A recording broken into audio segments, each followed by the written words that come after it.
இயேசு கிறிஸ்துவின் நாமத்தில் அன்பின் வாழ்த்துக்கள். இன்றைக்கு நாம் தியானிக்க போகிற தலைப்பு தேவ அன்பின் உச்சம். வசனம் யோவான் 3:16.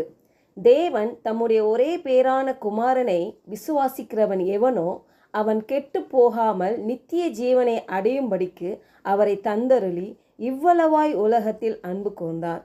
பாருங்க, தேவனின் பார்வையில் இந்த உலகமும் மனித குலமும் விலை மதிப்பானதாய் இருக்கிறது. தேவன் நம்மை பாவியாய் மட்டும் பார்க்கவில்லை, நமது படைப்பாகவும் மதிப்பு மிக்கவனாகவே பார்க்கிறார்.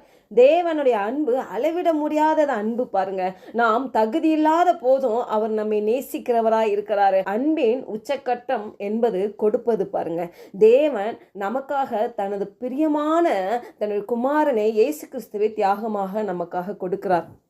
ரோமர் 5:8 இப்படியாக சொல்கிறது, நாம் பாவிகளாய் இருக்கையில் கிறிஸ்து நமக்காக மரித்ததினாலே தேவன் நம் மேல் வைத்த தமது அன்பை விளங்க பண்ணுகிறார். அப்போ நம்ம பாவியா இருக்கையிலே கிறிஸ்து நமக்காக மரித்திருக்கிறார். பாருங்களேன், நம்மை மீட்பதுக்கு ஒரே ஒரு காரியம்தான், அவருடைய சொந்த குமாரனை அனுப்பி அவருடைய பாருங்க மரணத்தினால அவருடைய உயிர் தெழுந்ததுனால தான் நம்மளுக்கு மீட்பு உண்டாகும் என்று தன்னை சொந்த குமார் என்று பாராமல் நமக்கென்று கொடுத்திருக்கிறாரு.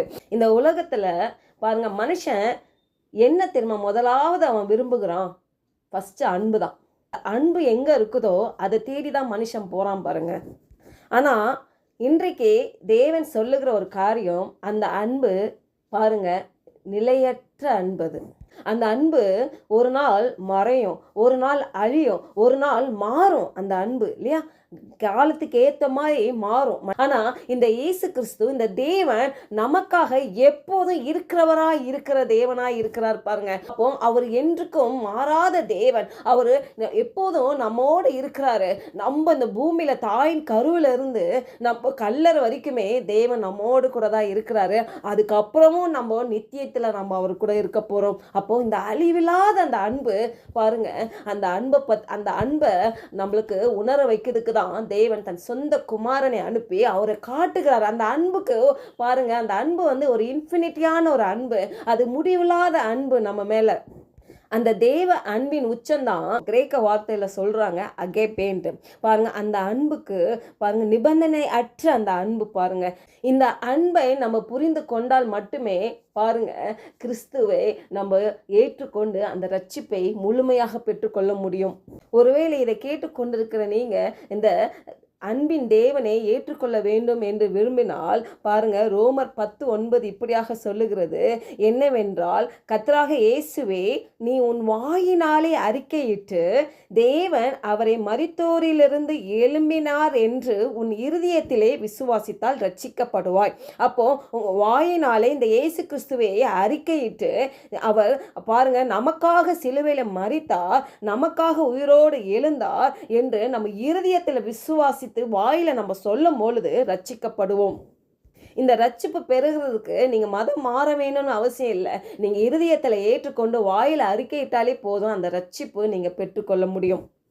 எபேசியர் 2:5 இப்படியாக சொல்லுகிறது, அக்கிரமங்களில் மரித்தவர்களாய் இருந்த நம்மை கிறிஸ்துவுடனே கூட உயிர்ப்பித்தார், கிருபையினாலே ரட்சிக்கப்பட்டீர்கள். அப்போ அந்த ரட்சிப்பு நமக்கு ஒரு கிஃப்டா நம்மளுக்கு கடவுள் கொடுக்கிறார். பாருங்களேன், நம்ம இந்த பூமியில இருக்கிற வரைக்கும் நிறைய அக்கிரமங்கள் பாவங்கள் உலகத்துல இருக்கிற எல்லா காரியங்களும் நம்மள அட்டாக் பண்ணதான் செய்கிறது இல்லையா. ஆனாலும் தேவன் இன்றைக்கு சொல்லுகிறார், பாருங்க இந்த அக்கிரமங்களில் மரித்தவர்களாய் இருந்த நம்மை கிறிஸ்துவுடனே கூட உயிர்ப்பித்தாராம். அப்போ நம்ம அனுதினமும் கிறிஸ்துவை நம்ம அறிந்து கொள்ளும் பொழுது, அவருடைய வார்த்தையை ஏற்றுக்கொள்ளும் பொழுது நம்ம அவரோட இணைந்து இருப்போமானால், அவர் வார்த்தையை நம்ம தியானிக்கும் பொழுதும் அவர்கிட்ட நம்ம அப்பா என்ற முறையில உரிமையா ஜெபிக்கும் பொழுதும் கிருபையினாலே நம்ம ரட்சிக்கப்படுகிறவமா இருக்கிறோம். இந்த பூமியில இருக்கிற வரைக்கும் அனுதினமும் நமக்கு பாதுகாப்பு தேவை, அந்த ரட்சிப்பு நம்மளுக்கு தேவை. பாருங்க, லூக்கா 9:56 இப்படி பார்க்கிறோம், மனுஷகுமாரன் மனுஷருடைய ஜீவனை அழிக்கிறதுக்காக அல்ல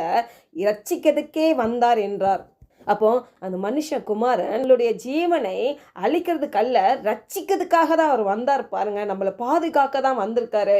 விசுவாசம் என்பது நம்ம இயேசுவில் யார் என்பதை உணர்வது, அதாவது அவர் மேல் நம் அடையாளத்தை கண்டு கொள்ளுவது. பாவம் நமக்கு அழிவையும் தண்டனையும் கொண்டு வந்தது. ஆனால் இயேசுவில் நம்பிக்கை வைத்து வாழ்கிறவர் அதிலிருந்து விடுதலை பெறுகிறார்கள். அப்போ அவர் மேல் நம்பிக்கை வைத்து அவரை ஏற்றுக்கொண்டு அவரை சார்ந்து முழுமையாக நம்பிக்கை வைப்பவர்கள் அழிவதில்லை.